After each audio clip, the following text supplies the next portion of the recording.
Hi అండి. నమస్తే. నేను మీ సునీత. వెల్కమ్ బ్యాక్ టు అమ్మ చేతి వంట కిచెన్ అండ్ వ్లాగ్స్. ఈరోజు వీడియో వచ్చేసి పండగ స్పెషల్ నేతి బొబ్బట్లని ఎలా చేసుకోవాలనేది చూపిస్తున్నానండి. ప్రతి బొబ్బట్టు కూడా చక్కగా పొంగే విధంగా, ప్రతి ఒక్కరు కూడా చేసే విధంగా, బిగినర్స్ కూడా చక్కగా చేసేయొచ్చు అనమాట. అంత సింపుల్గా అయితే చేసి చూపిస్తున్నాను. చాలా అంటే చాలా ఈజీగా చేసేసుకోవచ్చు. అలాగే ప్రతి ఒక్కరికి పూర్ణం చేసుకునేటప్పుడు లూజ్ అవ్వడము, లేదంటే పప్పు చక్కగా ఉడకకపోవడము, ఇలాంటి ప్రాబ్లమ్ అయితే వస్తూ ఉంటుంది కదా! అలాంటి వాళ్ళకి ఇక్కడ చక్కటి టిప్స్ అన్నిటిని కూడా షేర్ చేస్తున్నాను. మంచి వెన్నలాగా పూర్ణం అనేది చక్కగా ఎలా రుబ్బుకోవాలనేది కూడా చూపిస్తున్నాను అండి. మరి ఎంతో టేస్టీగా, సింపుల్‌గా ఉండే ఈ పూర్ణం భక్షాలను ఎలా చేసుకోవాలనేది ఇప్పుడు చూసేద్దాము. దానికోసం ముందుగా ఇక్కడ నేను ఒక గిన్నెలోకి ఒక పెద్ద టీ గ్లాస్ తోటి శనగపప్పు అయితే తీసుకుంటున్నానండి. నేనొచ్చేసి ఈ గ్లాస్ తోటి తీసుకుంటున్నాను. మీకు ఎన్ని భక్షాలైతే కావాలనుకుంటున్నారో దానికి తగ్గట్టుగా శనగపప్పు తీసుకోవచ్చు. తర్వాత ఇందులోకి వాటర్ వేసుకొని శుభ్రంగా ఒక 2 సార్లు కడిగి తీసుకోండి. ఇలా కడిగిన తర్వాత ఆ వాటర్ అంతా కూడా వంపేసి మరొక్కసారి మంచినీరు పోసుకొని ఒక 2-3 గంటల పాటు ఈ పప్పు అనేది నానబెట్టండి. టైం ఉంటే నానబెట్టండి. లేదంటే ఎలా చేసుకోవాలనేది కూడా నెక్స్ట్ టిప్ అనేది నేను షేర్ చేస్తాను. తర్వాత ఇక్కడొచ్చేసి ఒక గిన్నె తీసుకొని అందులోకి మనం ఏ కప్పుతో అయితే శనగపప్పు తీసుకున్నామో సేమ్ అదే గ్లాస్ తోటి 2 గ్లాసుల దాకా పేని రవ్వ తీసుకుంటున్నానండి. పేని రవ్వ అంటే కొన్ని ప్రాంతాలలో చిరోటి రవ్వ అంటారండి. బెంగుళూరు సైడ్ వచ్చేసి దీన్ని సూపర్ మార్కెట్‌లో సెమోలినా అనే పేరుతో కూడా అమ్ముతూ ఉంటారు. ఇక్కడ మీకు నేమ్ కూడా ట్యాగ్ చేస్తానండి. ఒకసారి వెళ్లి చూసి అక్కడ సూపర్ మార్కెట్‌లలో కొని తీసుకోవచ్చనమాట. మీకు ఈ పేని రవ్వ దొరకలేదనుకుంటే గోధుమ పిండి కూడా యూజ్ చేసి హెల్తీ వేలో చేసుకోవచ్చు. మీకు దొరికితే హెల్తీ వేలో ఈ పేని రవ్వ లేదంటే గోధుమ పిండితో చేసుకోండి. మైదా పిండిని వీలైనంత వరకు అవాయిడ్ చేయడానికి ప్రయత్నించండి. తర్వాత ఇందులోకి పావు టీ స్పూన్ పసుపు వేసుకోండి. పసుపు వేసుకోవడం వల్ల భక్షాలనేది మంచి రంగు వస్తాయి. తర్వాత పైన లేయర్ అనేది చప్పగా ఉండకుండా ఉండడం కోసం చిటికెడంతా ఉప్పు లేదా పంచదార వేసుకొని వీటన్నిటిని ఒకసారి బాగా కలుపుకోండి. తర్వాత మనం ఏ గ్లాస్‌తో అయితే శనగపప్పు తీసుకున్నామో అదే గ్లాస్ తోటి పూర్తిగా ఒక గ్లాస్ దాకా వాటర్ వేసుకోండి. డైరెక్ట్‌గా ఒక గ్లాస్ వాటర్ అయితే వేసుకోండి. ఇలా వాటర్ వేసుకున్న తర్వాత బాగా కలుపుకోండి. ఈ పేని రవ్వకేంటంటే వాటర్ అనేది కాస్త ఎక్కువగా పడతదండి. మనం వాటర్ వేసి కలిపే కొద్దీ రవ్వ అనేది వాటర్‌ను పీల్చేసుకొని ఇంకొంచెం ఎక్కువగా పడుతూనే ఉంటుందనమాట. సో, ఇలా కలుపుకున్న తర్వాత మనకి తగినన్ని వాటర్ వేసుకుంటూ మధ్య మధ్యలో బాగా వాటర్ వేసుకుంటూ కలుపుకోవాలి. ఇలా మనం కలుపుతూ ఉండే కొద్దీ పిండి అనేది ఎలాగైతే సాఫ్ట్ అవుతుందో అదే విధంగా వాటర్ కూడా కాస్త ఎక్కువగా పడతాయన్నమాట. సో, వాటర్ అనేది చూస్తూ బాగా ఇలా మర్దన చేసుకుంటూ చేతితో సాదుతూ ఒక 5-10 నిమిషాల పాటు బాగా కలపండి. ఈ రవ్వ అనేది నానడానికి కొంచెం టైం అయితే పడుతుందండి. అలాగే వాటర్ కూడా కాస్త ఎక్కువగా పడతాయన్నమాట. సో, ఈ విధంగా బాగా ఒక 5 నిమిషాల పాటు బాగా కలిపిన తర్వాత ఇందులోకి 1-2 టీ స్పూన్ల దాకా ఆయిల్ వేసుకోండి. భక్షాలు చేసేటప్పుడు ఆయిల్ అనేది కాస్త ఎక్కువగానే పడుతుందండి. మీకు ఆయిల్ వద్దనుకుంటే ఈ ప్లేస్‌లో నెయ్యి కూడా వేసుకోవచ్చనమాట. సో, ఇలా ఆయిల్ వేసిన తర్వాత మరొక్క 2 నిమిషాల పాటు ఈ విధంగా బాగా మర్దన చేస్తూ, సాదుతూ బాగా కలపండి. ఆయిల్ కూడా ఎక్కువగా పీల్చేసుకుంటూ ఉంటుందండి. సో, ఇలా కలుపుతున్నప్పుడు ఎప్పుడైతే మన చేతికి పిండి అనేది అతుక్కపోతున్నట్టు అనిపిస్తూ ఉంటుందో, అప్పుడు మరొక టీ స్పూన్ నుంచి 2 టీ స్పూన్ల దాకా ఆయిల్ వేసుకుంటూ మరొక్క 2 నిమిషాల పాటు బాగా మర్దన చేస్తూ సాఫ్ట్‌గా కలుపుకోవాలి అండి. ఇక్కడ ఒక విషయం గుర్తుపెట్టుకోండి. మీరు ఇలా ఆయిల్ వేసి కలుపుతున్నప్పుడు పిండి అనేది మరీ గట్టిగా అవుతుందనుకుంటే మరొక్కసారి వాటర్ కూడా వేసి కలిపి సాఫ్ట్‌గా కలుపుకున్న తర్వాత మరొక్కసారి నూనెను కూడా వేసి కలుపుకోవచ్చనమాట. నూనె వేసి కలిపిన తర్వాత కూడా మళ్ళీ వాటర్ వేసి కలుపుకోవచ్చు. పిండి అనేది గట్టిగా అవుతుందనుకుంటే. కన్సిస్టెన్సీ చూడండి ఈ విధంగా ఉండాలనమాట. సాఫ్ట్‌గా జారిపోవాలనమాట. సో, ఈ విధంగా ఒక 5 నిమిషాల పాటు బాగా మర్దన చేస్తూ సాఫ్ట్‌గా ఎంత వీలైతే అంత సాఫ్ట్‌గా అరచేత్తో నొక్కుకుంటూ సాదుతూ బాగా కలుపుకోండి. సో, ఇక్కడ వీడియో క్లిప్‌లో చూపిస్తున్నాను కదా! ఈ విధంగా బాగా సాఫ్ట్‌గా కలిపిన తర్వాత ఒక టీ స్పూన్ ఆయిల్ అనేది పైన వేసుకొని ఇలా అప్లై చేసి మూత పెట్టేసి టైం ఉంటే 10 నిమిషాల నుంచి ఒక అరగంట పాటు పక్కన పెట్టండి. మరీ ఎక్కువగా టైం ఉంటే ఒక గంట పాటు నానబెట్టినా పర్వాలేదండి. పిండి అనేది మంచి సాఫ్ట్‌గా అవుతుందనమాట. ఈలోపు మన శనగపప్పు వచ్చేసి దాదాపుగా 3 గంటల పాటైతే నానిందండి. పప్పు అనేది చక్కగా నానిపోయింది. ఇక్కడ మీకు చూస్తుంటేనే తెలిసిపోతూ ఉంటుంది కదా! నాకు కొంచెం గోర్లనేది ఉంచుకోనండి. సో, అందుకనేసి పప్పుని 2 ముక్కలుగా చేయడానికి రాలేదు. బట్ పప్పు అనేది చక్కగా నానిపోయింది. ఈ వాటర్ అంతా కూడా మరొకసారి కడిగి వంపేసుకొని ఇలా ఒక ప్రెషర్ కుక్కర్‌లోకి తీసుకోండి. తర్వాత ఒక పావు టీ స్పూన్ పసుపు వేసుకోండి. పూర్ణం కూడా మంచి రంగు వచ్చేస్తుంది. తర్వాత 2 డ్రాప్సుల దాకా ఆయిల్ కానీ, నెయ్యి కానీ వేసుకోండి. మనం ఏ గ్లాస్‌తో అయితే పప్పు, రవ్వ తీసుకున్నామో అదే గ్లాస్ తోటి 1:30 గ్లాస్ నుంచి 2 గ్లాసుల దాకా వాటర్ తీసుకోండి. మీకు పప్పు అనేది ఎక్కువగా నాని ఉంది అనుకుంటే 1:30 గ్లాస్ అయితే సరిపోతుందండి. పప్పు కొంచెం పలుకులు పలుకులుగా నానిందనుకుంటే 2 గ్లాసులు తీసుకోండి. తర్వాత మనం ఆయిల్ వేసాం కదా! ఆయిల్ వేసినందుకు పప్పు అనేది చాలా చక్కగా నానిపోతుందండి.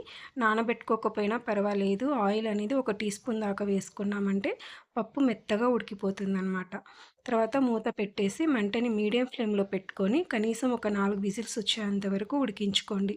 4 విజిల్స్ వచ్చిన తర్వాత ప్రెషర్ అంతా పోయిన తర్వాత అయితే తీసి చూపిస్తానండి. ఈలోపు మనం నానబెట్టుకున్న పేని రవ్వ వచ్చేసి చక్కగా నానిపోయిందండి. ఒక గంట పాటైతే నానిందనమాట. మధ్యలో నాకు బయట పని ఉండి బయటికెళ్ళేసి వచ్చాను. ఒక గంట పాటైతే చక్కగా నానిందనమాట. చూస్తున్నారు కదా! చాలా అంటే చాలా సాఫ్ట్‌గా నానిపోయిందండి. ఇలా నానిన తర్వాత మరొక 2 నిమిషాల పాటు బాగా మర్దన చేస్తూ కలుపుకోండి. ఇక్కడ చూడండి ఇంత సాఫ్ట్‌గా అయితే కలుపుకోవాలనమాట. ఇక్కడ మీకు ఏదైనా ఆయిల్ తక్కువగా అవుతున్నట్టు అనిపిస్తే మరొక టీ స్పూన్ దాకా ఆయిల్ వేసుకొని మరొక 2 నిమిషాల పాటు ఇక్కడ వీడియో క్లిప్‌లో చూపిస్తున్నట్టు ఈ విధంగా సాగుతూ బాగా కలుపుకోండి. తర్వాత ఇక్కడొచ్చేసి నేను బటర్ పేపర్ పైన చేస్తున్నానండి. మీరు కావాలనుకుంటే ప్లాస్టిక్ పేపర్ పైన లేదంటే అరిటాకు పైన కూడా చేసుకోవచ్చనమాట. సో, ఇక్కడ 2 వైపులా కూడా నేను బటర్ పేపర్‌ని కట్ చేసుకుంటున్నాను. ఇక్కడొచ్చేసి నేను కొంచెం చిన్న చిన్న భక్షాలైతే చేస్తున్నాను. ఈలోపు మన పప్పు కూడా చక్కగా ఉడికిపోయిందండి. ప్రెషర్ అంతా పోయిన తర్వాత మూత తీసి చూపిస్తున్నాను.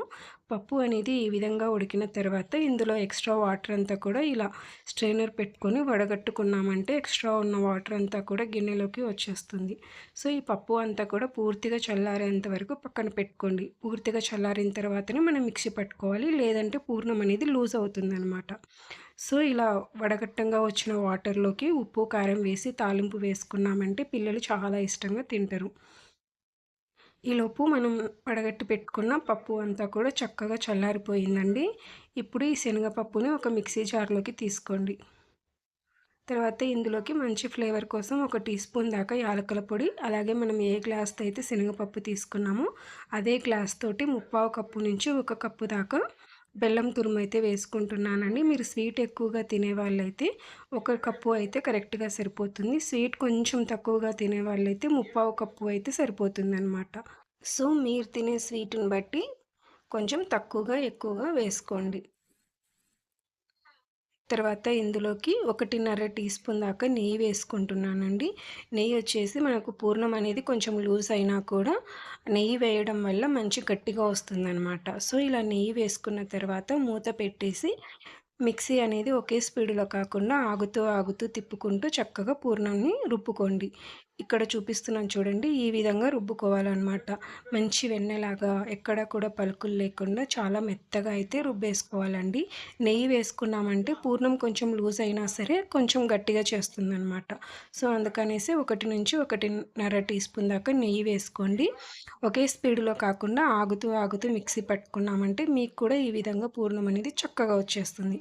తర్వాత దీన్నంతటిని కూడా ఒక గిన్నెలోకి తీసుకోండి. కొంచెం చేతికి నెయ్యి కానీ, నూనె కానీ అప్లై చేసుకొని మనం ఏ సైజులో అయితే భక్షాలు చేయాలనుకుంటున్నామో దానికి తగినట్టుగా పూర్ణం తీసుకొని ఇలా చిన్న చిన్న ఉండల్లాగా చేసుకోండి. ఫస్ట్ కొంచెం వేడిగా ఉంటుంది కాబట్టి చేతికి కొంచెం అతుక్కుంటుందండి. ఇది ఎట్లాగైతే చల్లారుతుందో అదే విధంగా చేతికి కూడా అంటుకోకుండా ఉంటుందన్నమాట. సో, ఇలా ఈ విధంగా మనకి కావాల్సిన సైజులో ఇలా చిన్న లడ్డూల్లాగా చేసుకొని ఒక బటర్ పేపర్‌లోకి కానీ, లేదంటే అరిటాకులోకి కానీ తీసుకొని పక్కన పెట్టేసుకోండి. ఈలోపు మన పేని రవ్వ కూడా చక్కగా నానిపోయి ఉంటుందండి. ఇప్పుడు మనకు పక్షానికి తగినంత పిండినైతే తీసుకోండి. ఇది చాలా సాఫ్ట్‌గా ఉంటుందనమాట. సో, ఈ విధంగా పిండిని తీసుకొని ఇలా బటర్ పేపర్ ఒకటైతే తీసుకొని దీనికి కొంచెం నెయ్యిని కానీ, నూనెను కానీ అప్లై చేయండి. పేపర్ అంతా కూడా అప్లై చేయండి. ఇలా చేయడం వల్ల మనం భక్షం చేసేటప్పుడు పేపర్‌కి అతుక్కోకుండా ఉంటుందనమాట. తర్వాత మనం తీసుకున్న పిండి ముద్దనొచ్చేసి ఇలా పేపర్ పైన పెట్టి చేతికి కొంచెం నూనె అప్లై చేసుకొని, ఇలా వీడియో క్లిప్‌లో చూపిస్తున్నట్టు కొంచెం చపాతీలాగా సాదుకోండి. తర్వాత మనం చేసి పెట్టుకున్న పూర్ణం ముద్దని తీసుకొని ఇక్కడ వీడియో క్లిప్‌లో చూపిస్తున్నాను చూడండి. మోదకాలు చుడతాం కదా మనము. సో, ఆ విధంగా పూర్ణం అంతా కూడా కవర్ అయ్యేటట్టు ఈ పేని రవ్వ ముద్దని అంతా చుట్టేసేయండి. సో, ఇక్కడ వీడియో క్లిప్‌లో చూపిస్తున్నట్టు ఈ విధంగా చుట్టుకున్న తర్వాత పైన ఏదైనా ఎక్స్‌ట్రా పిండొచ్చేస్తే దాన్ని తీసేసేయండి.